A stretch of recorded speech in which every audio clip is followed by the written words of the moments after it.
Pikkusen kuvia ja pikkusen puhetta. Sitten me jatketaan vielä toisella semmoisella kuvasetillä ja sen jälkeen meidän päivän päähenkilöt esittävät teille vähän roolileikkiä tai tuommoista harjaantumisleikkiä. Mutta aloitetaan ja mä lähden puhuttelemaan teitä ensin tällaisilla kuvilla.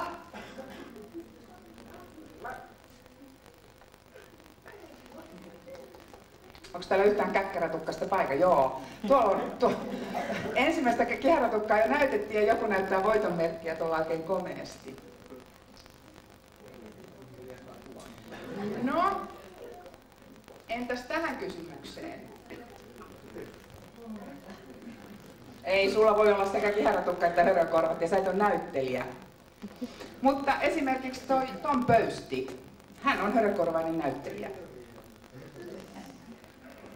Silmälasipäisiä on aika paljon, täälläkin salissa 20%. Hymykuopilla varustettuja löytyy aika monta, niitä me kadehditaan kaikki.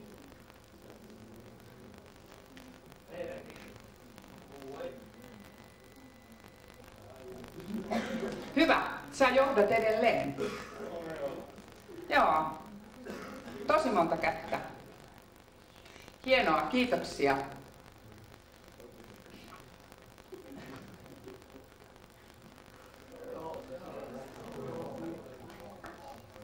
Yleinen hyväksynnän hyrinä, sehän on, kaikki tunnistavat. Roosa eli Sanna Sepponen. Mä olen tuntenut Roosan 2-vuotiaasta saakka.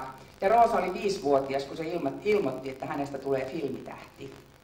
Mä en oikeasti tiedä yhtä tahdonlujia ja tarmokkaita naisia monta kuin toi Roosa, taikka Sanna, joka niin pienenä ilmoitti, että mikä on hänen tulevaisuuden uransa. Nyt hän on ilmoittanut kyllä, että hän lähtee Hollywoodiin. Mä olen melkein jännittynyt siitä, onnistuuko se, mutta aika pitkälle varma, että onnistuu.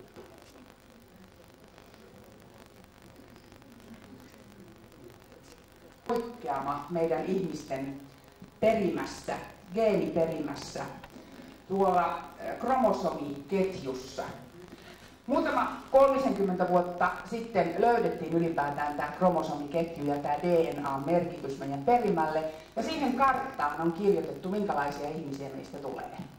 Me saadaan molemmilta vanhemmiltamme perimässä sellaisia geenejä, että meistä tulee joko sinisilmäisiä tai ruskeasilmäisiä, meistä tulee vaaleita, pitkiä, kiharatukkaisia. Ja sitten joskus tapahtuu niin, että tulee karttavirhe.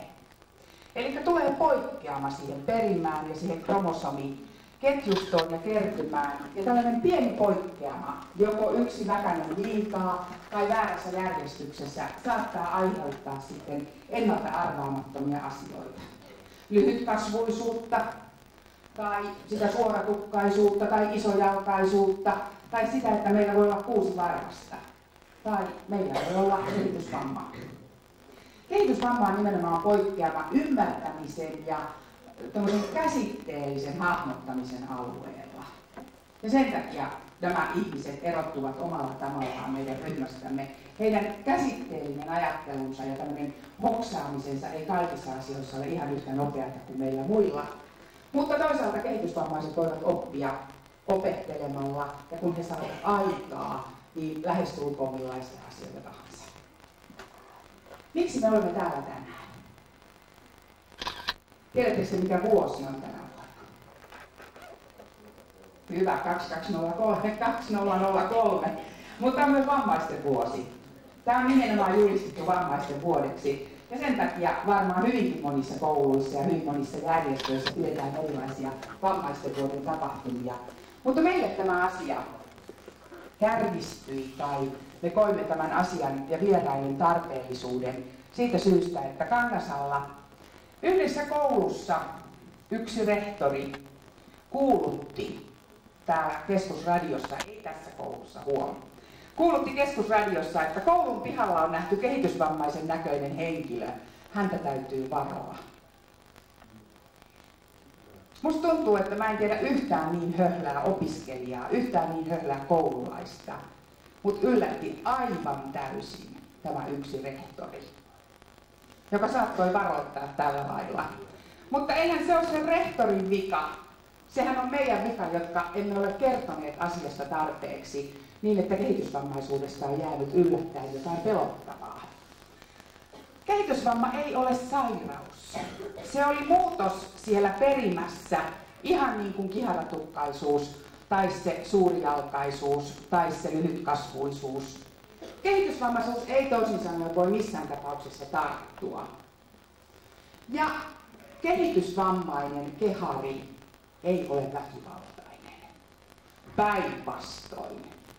Maailman kaikkein ystävällisimmät ja hymyilyvät ihmiset ovat yleensä kehitysvammaisia, varsinkin jos ovat niin sanottuja Down-syndroomaisia eli mongoloideja. Kehitysvammainen tuntee olonsa aina vähän epävarmaksi meidän nopeampien ja vilkkaampien ja äänekkäämpien joukossa, ja siitä syystä varmasti toivoo ystävällisyyttä ja on itse ystävällinen ja kiitollinen saamastaan avusta.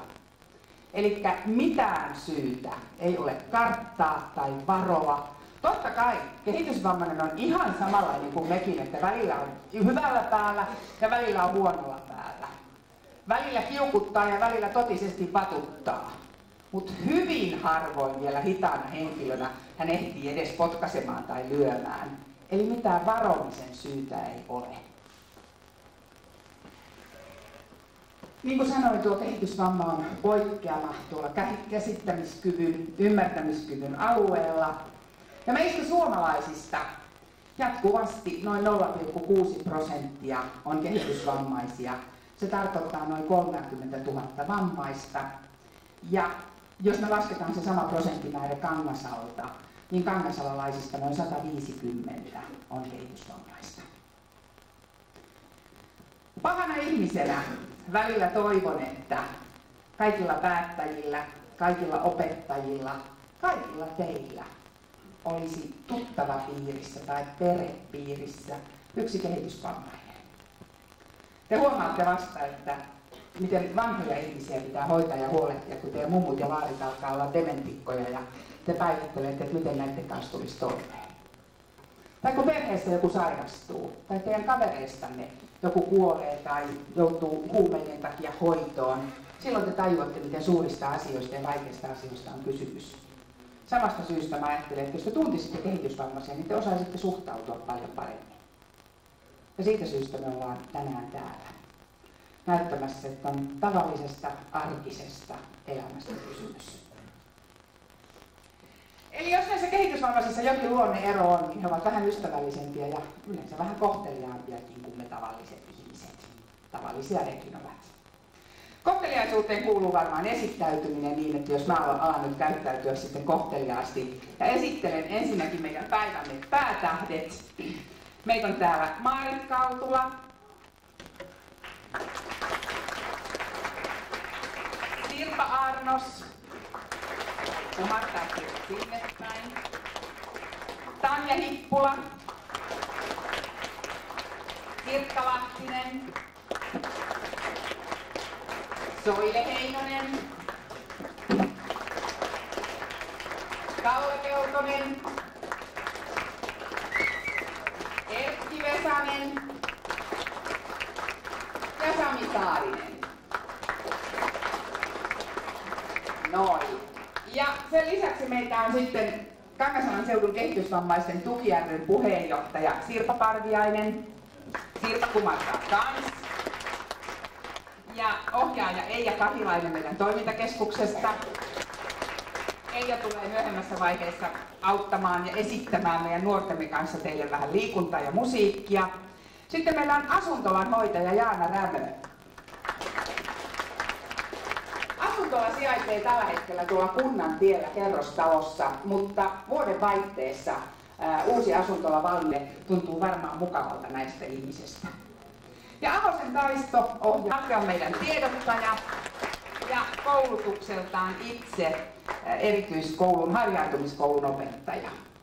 Mä olen Pirkko-Liisa Ollila, työskennellyt 16-vuotiaasta näiden kehitysvammaisten kanssa ihan samojen. Mun ensimmäinen kesätyöpaikkani oli semmoinen, että mä menin siivoojaksi kehitysvammalaitokseen.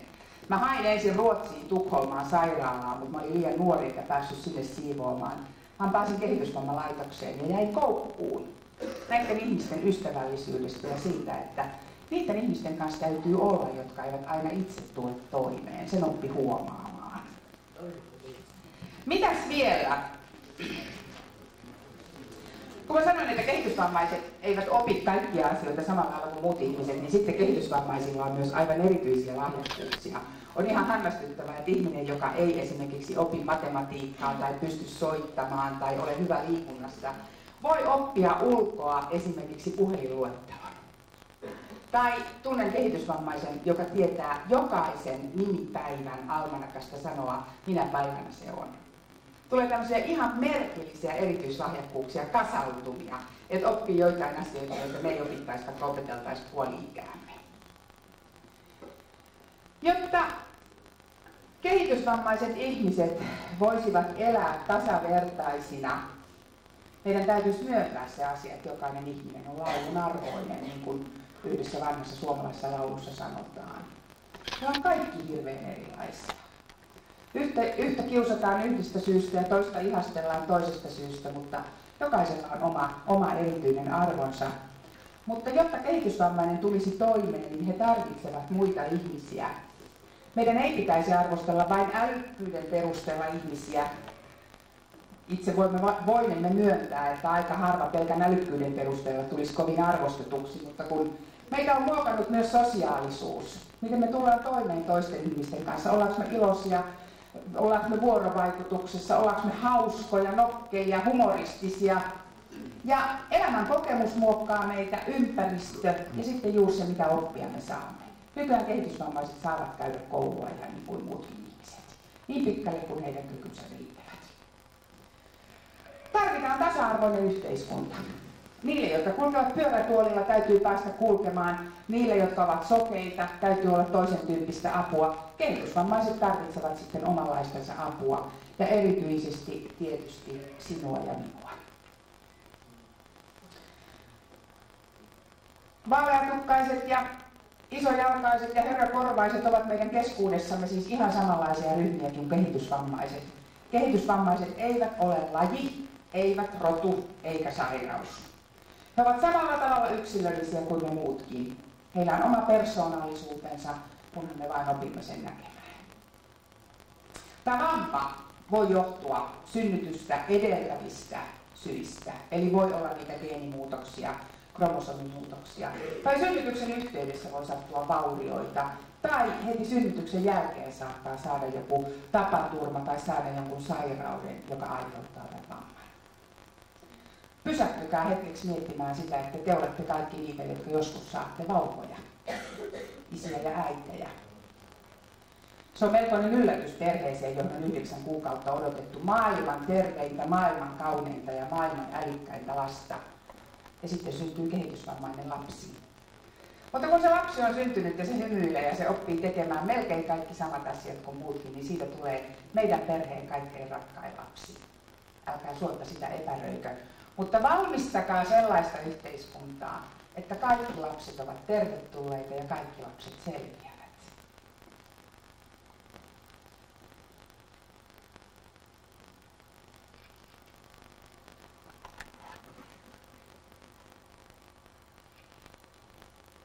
Eli sivistyneen yhteiskunnan tuntee siitä, miten me kohtelemme lapsiamme, vanhuksiamme, vammaisiamme. Mä olin viikko sitten kehitysvammaisprojektia sanotaan nyt tarkastamassa Sambiassa. Suomella ja Sambialla on tämmöinen kehitysapuyhteistyö siitä, että yritämme tukea myös siinä maassa, jossa kehitysvammaisen asema on hyvin huono, kehitysvammaisia. Sillä lailla voisin sanoa tänään, että Suomi on sivistynyt valtio, jossa Sambiassa, Afrikassa syntyy kehitysvammaisena. Lapsi tapetaan tai useimmiten jätetään eläinten ruuaksi tai näännytetään nälkään. koska siinä maassa ei voida ruokkia sellaisia, jotka eivät itse tuota omaa ruokaansa. Mutta ne, jotka ovat oikein pärjänneet sen verran, ovat kohtuullisen hyviä oppimaan, niin heillä on nyt sitten mahdollisuus saada koulutusta ja saada työtä.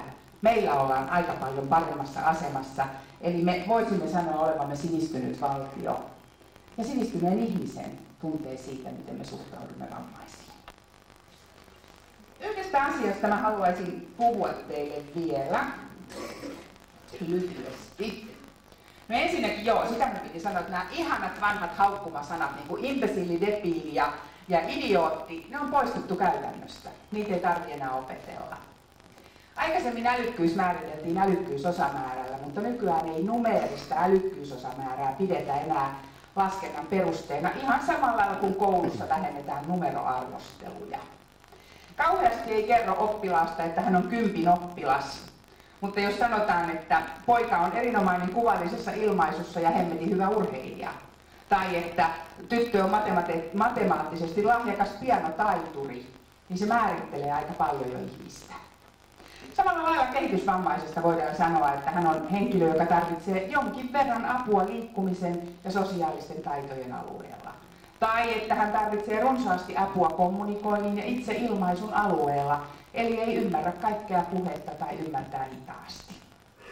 Aika paljon meillä yhteiskunta tulee nykyään vastaan. Te varmaan moni katselette kello 6 joka päivä uutisia. Viittomakieliset uutiset on nimenomaan tällaiset vammaisuutiset.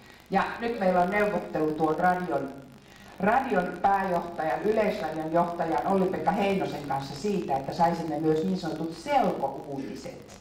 Selkouutiset on lyhytkielistä, selkeäkielistä uutista, jotka tarjottaisiin nimenomaan kehitysvammaisten ja muun muassa esimerkiksi kieltä huonosti osaavien, maahan juuri muuttaneiden tai tämän tyyppisiä tarpeita omaavien ihmisten käyttöön. Eli paljon me koitamme yhteiskunnassa, me kaikki yhdessä auttaa ja lähestyä niitä, jotka eivät ihan yhtä hyvin osaa.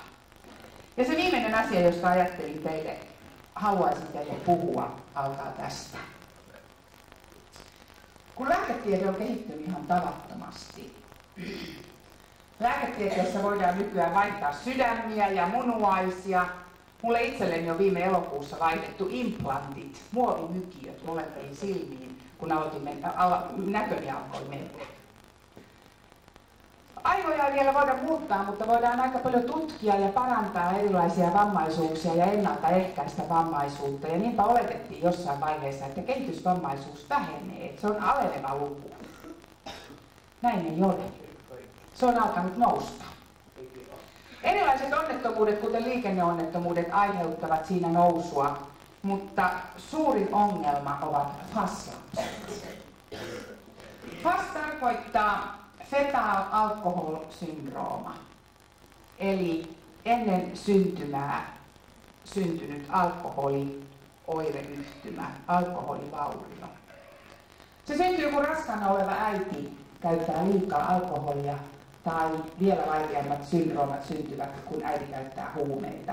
Tässä erityisesti vaikuttaa myös isän huumeiden käyttö jo hedelmöitymisen yhteydessä.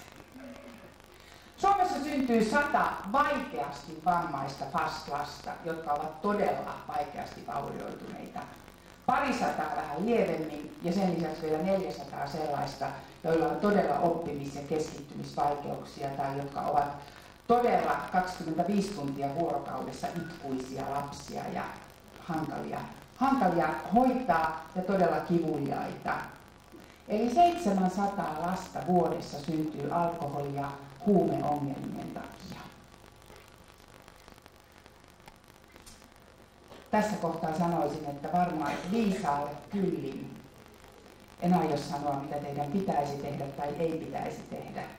Te osaatte tehdä tästä omatkin päätöksenne. Mun osaltani mä kiitän.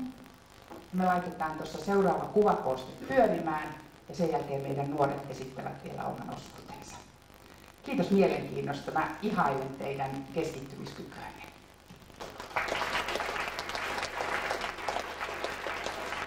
Ja Piko tuossa kertoi, että hän 16-vuotiaana ensimmäisen kerran tapasi kehitysvammaisia. Mä olin suurin piirtein samanikäinen.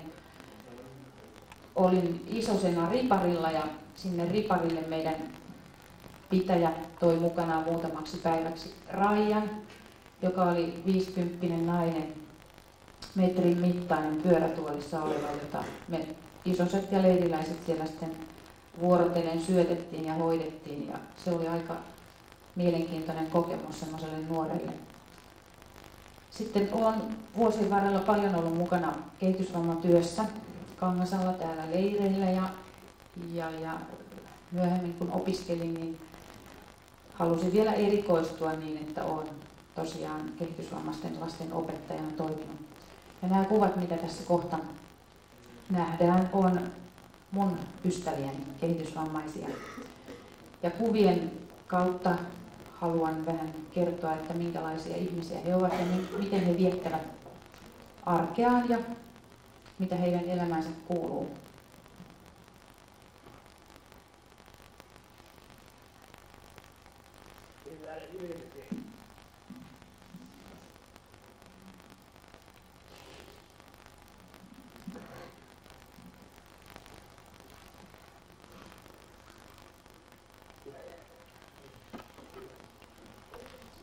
Kehitysvammaisilla on oppivelvollisuus ihan niin kuin meillä kaikilla muillakin. Kehitysvammaiset lapset aloittavat koulunkäynnin 6-vuotiaana ja heillä on ensin 2 vuotta esiasteen opetusta.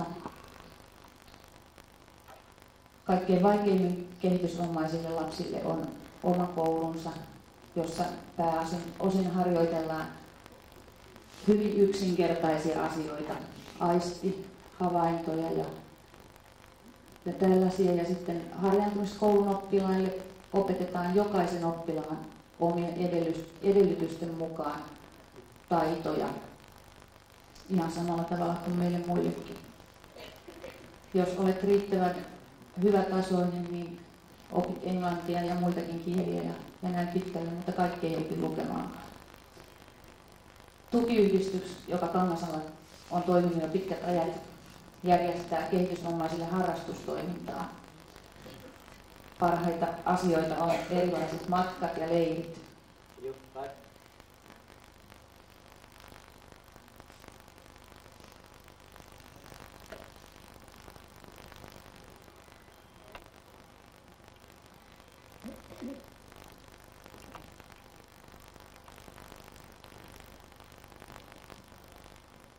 Ja kehitysvammaisilla on myös oma työpaikka täällä Kangasalla.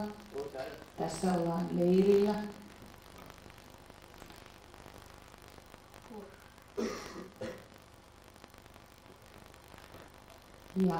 Ja nyt mennään tuonne toimintakeskukseen, mistä nämä meidän tämän päivän vieraat ovat tänään lähteneet. Eli Suoramalla toimii tällainen yksikkö, jossa tehdään hyvin monenlaisia töitä. Tässä kuvassa on mun koulun 10-luokkalaiset meillä pihatöissä työharjoittelussa.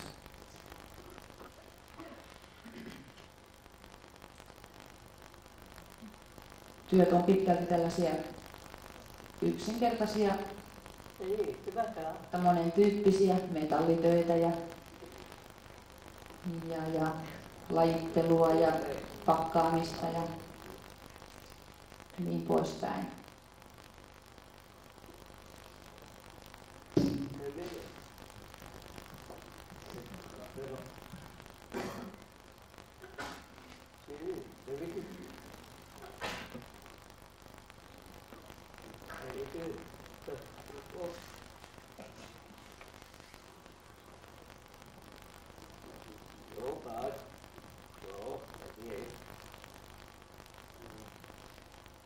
Kehitysvammaiselle ihmiselle ystävät ovat erityisen tärkeitä henkilöitä, koska heillä on näitä puutteita monissa taidoissa, niin ystävää tarvitaan paljon useammin kuin meillä muilla tavallisilla ihmisillä.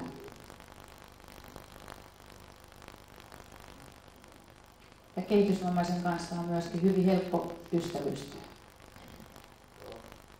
Heistä on aina mukavaa nähdä joku, jolla on vähän aikaa heille.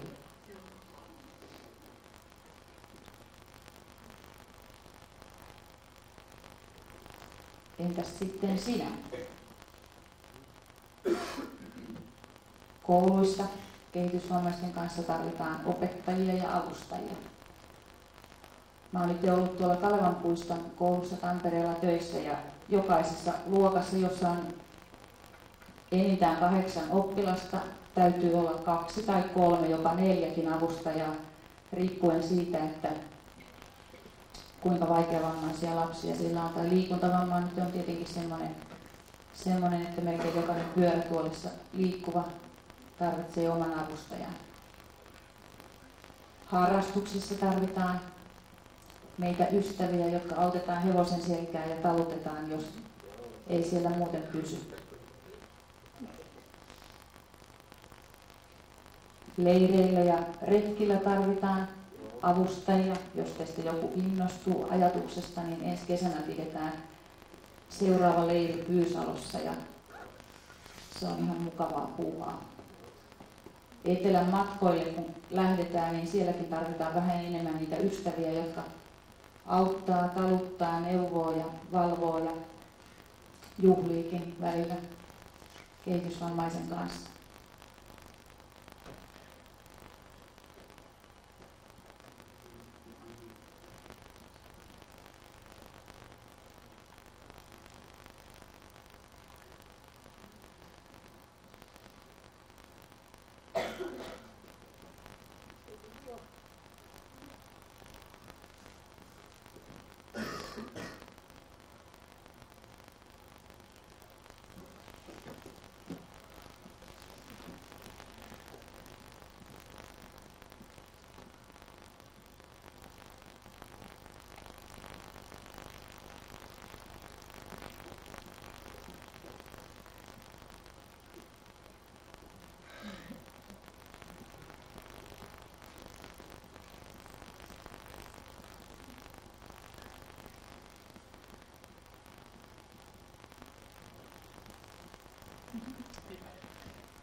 Näin, kiitos.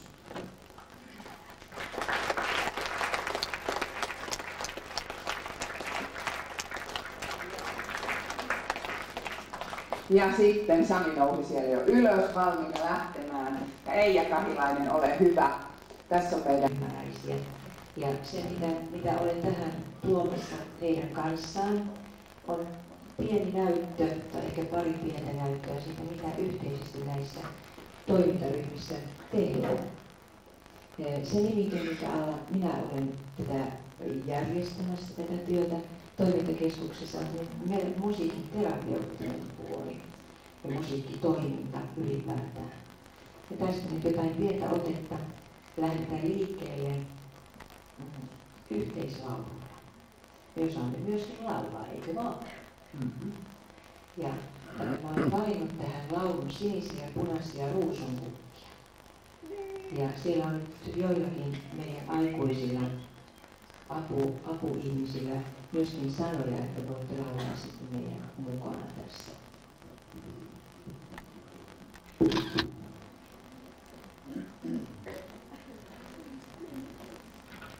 Kaikki saa laulaa mukana, koska te osaatte kyllä sinisiä, punaisia, ruusunbukkia kanssa kädessä. Niitä minä annan tämän kylän pojille hyvästi ja jättäessä. Tie vie sinne ja tie vie tänne, tie vie Kahtahalle. Enkä minä sinun takiasi kampaa enkä peilaa. Ja niin poispäin. Ei muuta kuin mukaan laulaa. Sinisiä punaisia ruusunbukkia kannan kädessäni. Kannan kädessäni, kannan kädessäni. Sinisiä punaisia ruusunbukkia kannan kädessäni. Kannan kädessäni. Niitä minä annan tähän pojille työstä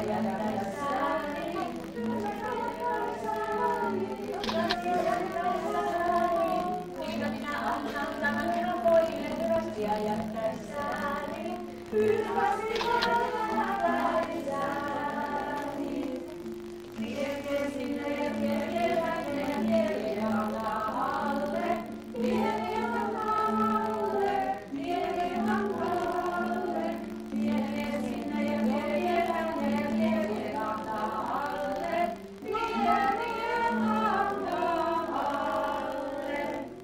Enkä minä sinulta vie vapaita leila, kankaita leila, kankaita leila. Enkä minä sinulta vie vapaita leila, kankaita leila. On se leila minullakin, vaikka se ole täällä.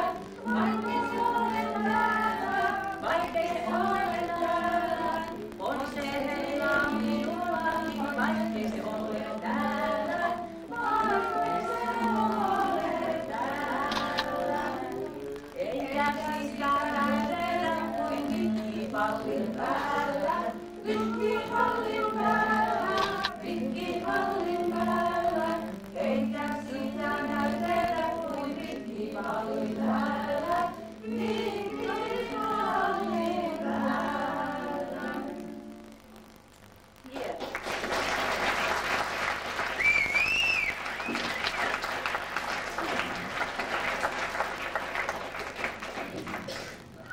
Laulun tapahtumatoiminta, jossa liittyy sitten musiikki äänitteeltä. Ja nyt tehdään jopa sillä, että jos sä vedät tätä tuoleja vähän taaksepäin, te voitte nousta seisomaan.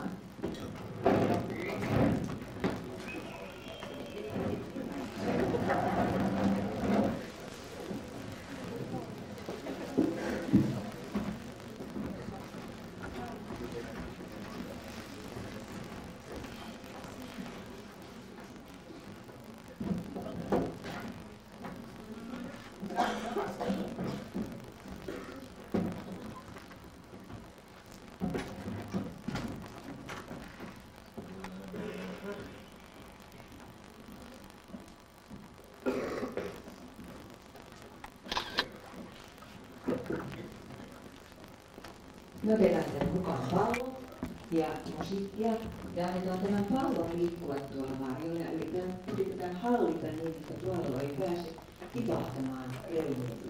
Ja jos pallo pääsee tipahtamaan, niin siitä ei sen suuremmilla omilla se nostetaan ja jatketaan tekemistä. Mutta näihin liittyy erityyppistä musiikkia. Tällä kertaa on valinnut yhden rytmimusiikin, joka näille henkilöille on myöskin mieleistä.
Hyvä. Niin kuin huomattiin, taitoja löytyy meidän tasolla. Ja aina opitaan lisää uusia asioita. Nyt meillä ei ole aikaa enempää näille näytöille, mutta mä annan sitten vielä sananvuoron Taistolle, joka edustaa tätä ihan toimintakeskuksen virallista linjausta. Kysymys. Kuinka moni teistä harrastaa urheilua? Aika moni.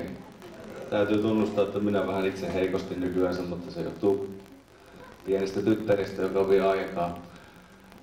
Urheilun saralla esimerkiksi on kehitysvammaisia kavereita, huippuja, semmoisia huippuja, että teistä kukaan ei voita heitä siinä lajissa, missä he ovat hyviä. Hyviä on tosi nopeaa porukkaa. Juoksumaan on uintisadalla on huippuja. Voimailuissa on huippuja, nuoria miehiä täällä. Ja mä luulen, että mä tunnen, en mitenkään hyvin, mutta tiedän yhden väkivahvan nuoren miehen, niin kyllä melkein rohkenen, että 5 poikaa voisi kokeilla samaa määrää rautaa penkistä ylös, kun tämä kaveri yksin nostaa. Mutta nämä on tämmöisiä esimerkkejä, ja niin kuin tuossa Pirkko-Liisakin sanoi, että aika monella porukoista on omia, spesifiä osaamisensa alueita. Mutta meillä töissä me tehdään alihankintatyötä eri firmoille. Todennäköisesti täältäkin löytyy, kun katsellaan tuonne ylöspäin, siellä menee jossain piilossa. No tuolla menee Valaisin johtokiskot. Siellä on alumiinista todennäköisesti, jos on se firma, jolla me tehdään hommia, niin erinäköisiä pulikoita ja mekin niitä kasataan. Siellä on semmoinen 20-30 erilaista artikkelia, mitä me tehdään. Mutta me tehdään myöskin paljon muuta. Kudontaa jonkun verran. Mutta sitten käydään pelaamassa silloin tällöin ja ratsastamassa ja kaiken näköisiä. Ja tähän meikäläisen hommiin, jos jollakulla on halua hakeutua, niin teillä on varmaan opinto-ohjaajat olemassa sitä varten, joka kertoo sosiaalialasta. Siellä on tällä hetkellä minun tietoiden mukaan on lähihoitajan ammattitutkinto, jossa on yhdistynyt. Silloin kun minä valmistuin, mä olen sen verran vanha mies, niin niitä oli eri alat, niin siellä on lähihoitajassa, on kodinhoitaja, kehitysvammaisten hoitaja, nuoriso-ohjaaja muistaakseni. Joo. Ja sitten on sosionomi AMK, jossa on nämä samat alat, mutta ne on niin kuin vähän pitempänä versiona. Mieluusti minä teille kertoisin jotakin, jos te haluaisitte tietää, mutta onko teille kysyttävää? Kukaan ei rohkene viitata. Sen verran vielä voisin muutaman varoituksen sanan antaa teille.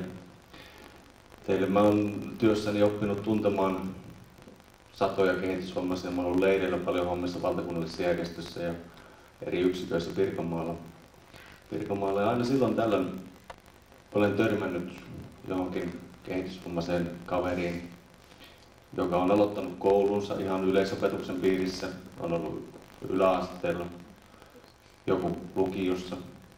Sairastumisille ei voi mitään, mutta sitten on tämmöisiä kaatumisia.